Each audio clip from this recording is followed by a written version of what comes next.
अफ़गानिस्तान हमारा हमसाया मुल्क है। हमारी ये ख्वाहिश है कि ताल्लुकात बेहतर हों और हम एक दूसरे के साथ माशी मैदान में तावन करें।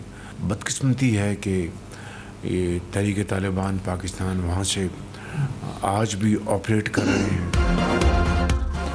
वज़ीर आज़म शहबाज शरीफ ने कहा, एक तरफ ताल्लुकात बढ़ाने की ख्वाहिश का इजहार, दूसरी तरफ टीटीपी को खुली छुट्टी और अफगानिस्तान से पाकिस्तान पर हमले।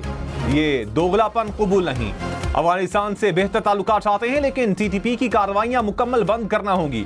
किसी सूरत बेगुनाह पाकिस्तानियों को शहीद करने की इजाजत नहीं होनी चाहिए। ये हमारी रेड लाइन है। अफगान हुकूमत अपनी सरजमीन से कलअदम टीटीपी की कार्रवाइयां रोके।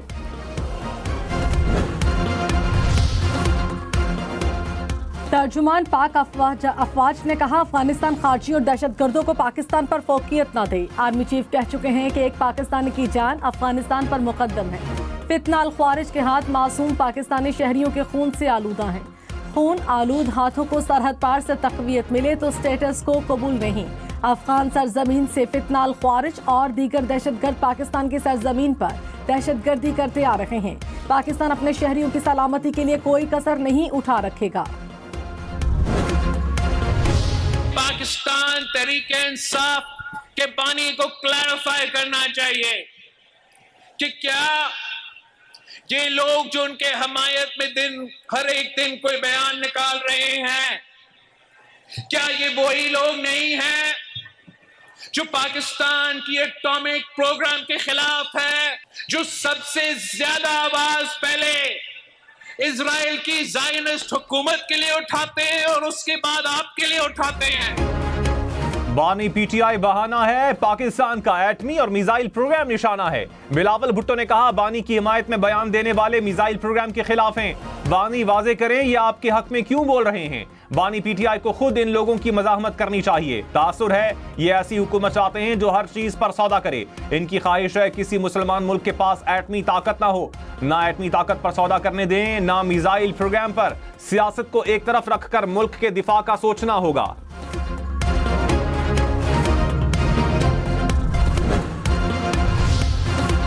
सदर मुमलिकत आसिफ अली जरदारी ने कहा, कोई सुपर पावर है तो हम अल्लाह की सुपर पावर पर यकीन रखते हैं। वो हमारा कुछ नहीं बिगाड़ सकते। मुश्किलात हैं, तकालीफ भी हैं, मगर ये कोई नई बात नहीं। हम दर्द से लड़ने के पुराने वाकिफकार हैं, कोई परवाह करने की ज़रूरत नहीं। इन सब को मैं देख लूँगा। मुश्किल हालात से भी पाकिस्तान को निकालेंगे।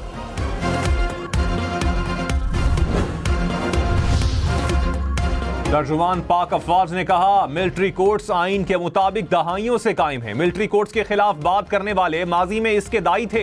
बयानिया बनाया जाता था कि फौज ने फॉल्स फ्लैग ऑपरेशन किया। हमने अपनी एजेंसीज के लोगों को सजाएं दी तो इनको खुश होना चाहिए।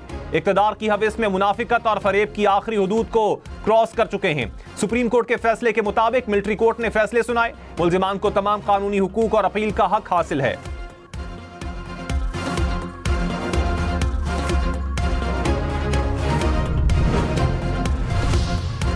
DGISPR ने कहा, एक सियासी जमात की नवंबर साजिश के पीछे सियासी दहशतगर्दी की सोच है। रेंजर्स और पुलिस एहलकारों को शहीद करना एहतजाज नहीं, सियासी दहशतगर्दी है जिसकी इजाजत नहीं दी जा सकती। वजारत दाखिला बता चुकी, पाक फौज का पुरतशद्दुद हजूम से सामना नहीं हुआ।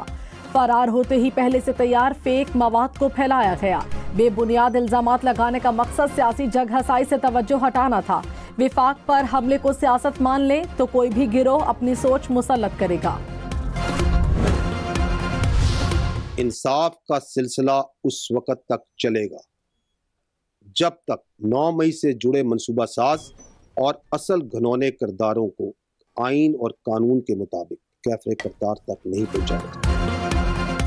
9 मई अफवाज पाकिस्तान का नहीं, अवाम का मुकदमा है। फौज का इस पर मौक़िफ़ वाज़े है। तर्जुमान पाक फौज ने कहा, 9 मई एक मरबूत साजिश थी। असल किरदारों को कैफे किरदार तक पहुंचाने तक इंसाफ का सिलसिला चलेगा। कौम इंतशारी सियासत की इजाजत नहीं दे सकती। नौजवानों को प्रोपेगेंडे से रियासत और इदारों के खिलाफ खड़ा किया गया, मखसूस सियासी एजेंडे के लिए इस्तेमाल किया गया। असल मुल्जिम बयानिए और प्रोपेगेंडे की बुनियाद रखने वाले हैं। मुस्तकबिल में भी कोई ऐसे मामलात में मुलविस होगा तो सजा मिलेगी। अब उस वाहिद सियासी जमात हो जो आजकल के सियासी सूरत हाल में भी फख्र से कह सकते हो कि हम ना सिलेक्टेड हैं ना फॉर्म 47 वाले हैं। बिलावल भुट्टो ने कहा, हम ना सिलेक्टेड हैं ना फॉर्म 47 वाले। कठपुतलियों को सिर्फ इस्लामाबाद की कुर्सी पर बैठने का शौक होता है। एक सियासतदान मुश्किल वक्त में पांव मुश्किल से निकलने पर गला पकड़ता है। हमें किसी वजारत या कुर्सी का शौक नहीं, आवाम का हक मांगा। तय हुआ था कि विफाकी तरक्याती बजट मिलकर बनाया जाएगा। हुकूमत से तय मुआहिदे पर अब तक अमल दरामद में नाकाम रहे। हुकूमत के पास एकतरफा फैसले करने का मैंडेट नहीं। सदर हुकूमत को तजवीज़ दें। इत्तफाक़े राय से किए फैसले मजबूत होते हैं। सियासी इस्तेहकाम दहशतगर्दी का मुकाबला करने के लिए इत्तफाक़े राय जरूरी है। DGISPR ने सियासी मुज़ाकरात को खुशाइन करार दे दिया। कहा, सियासी जमातों का मिल बैठना और इख्तिलाफात दूर करने के लिए बातचीत करना खुशाइन है। मुज़ाकरात करना और सियासी मुज़ाकरात पर जवाब देना सियासी पार्टियों का इस्तेहकाक है। अफवाज का हर हुकूमत के साथ सरकारी और पेशावराना ताल्लुक है। इस ताल्लुक को सियासी रंग देना मुनासिब नहीं। तमाम सियासी पार्टियां और लीडर काबिल एहतराम हैं, किसी की हिमायत नहीं करते। किसी सियासी जमात या लीडर की इक़्तिदार की ख्वाहिश पाकिस्तान से ऊपर नहीं।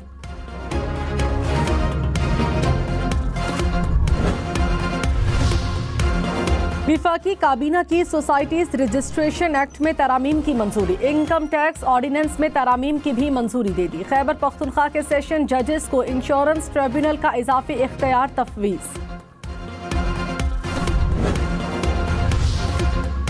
इंतशारी सियासत का कंट्रोल बैरून मुल्क सोशल मीडिया के पास है। मुल्क में मौजूद लीडरान के पास कंट्रोल नहीं। DGISPR ने कहा, मनफी सियासत की वजह फेक न्यूज और प्रोपेगेंडा है। फेक न्यूज और अनदेखी लाशों पर जज्बात बेकाबू हो गए। पूरी दुनिया में इंसानी हुकूक का मुनाफिकाना प्रचार करने वाली तंजीमें मुतहर्रिक हो गईं। इंतशारी टोला गजा और फलस्तीन के हक में मुहिम चलाए। डिजिटल सरहदों को महफूज बनाने के लिए भी कानूनी ऑप्शन लिए जा रहे हैं। सियासत को रियासत से ऊपर रखने वाले अफसर को जवाब देना पड़ेगा। तर्जुमान पाक अफवाज का lieutenant general retired Faiz Hamid से मुतालिक सवाल का जवाब। कहा, फौज का खुद एहतसाबी का निज़ाम बड़ा जामे है जो सबूतों पर काम करता है। कोई अफसर अपना ओहदा सियासी एजेंडे के लिए इस्तेमाल करे तो निज़ाम हरकत में आता है। फौजी अफसर के लिए रियासत और अफवाज पाकिस्तान मुकद्दम है। फैज हमीद के केस में बहुत से हसास पहलू हैं, इस पर गैर जरूरी तबसरों से गुरेज किया जाए। दहशतगर्दी पर सियासत ना की जाए। खैबर पख्तूनख्वा में गवर्नेंस के मसाइल पर तवज्जो दें। हम गवर्नेंस की खामियों को शहादतों से भर रहे हैं। DGISPR का बानी PTI के बयान से मुतालिक सवाल पर जवाब। कहा, दोगली सियासत का प्रचार करने वाले बताएं, क्या शोहदा के खून की कोई अहमियत नहीं? 2021 में फितना अल खवारिज की कमर टूट गई थी। किसके फैसले पर इनको रीसेटल किया गया? किसने इनको ताकत और दवाम बख्शा? कोई फरीक मर्जी मुसल्लत करने पर तुला हो तो इससे क्या बात करें? हर चीज का इल्म होने के रवैयों की कीमत पूरी कौम भुगत रही है।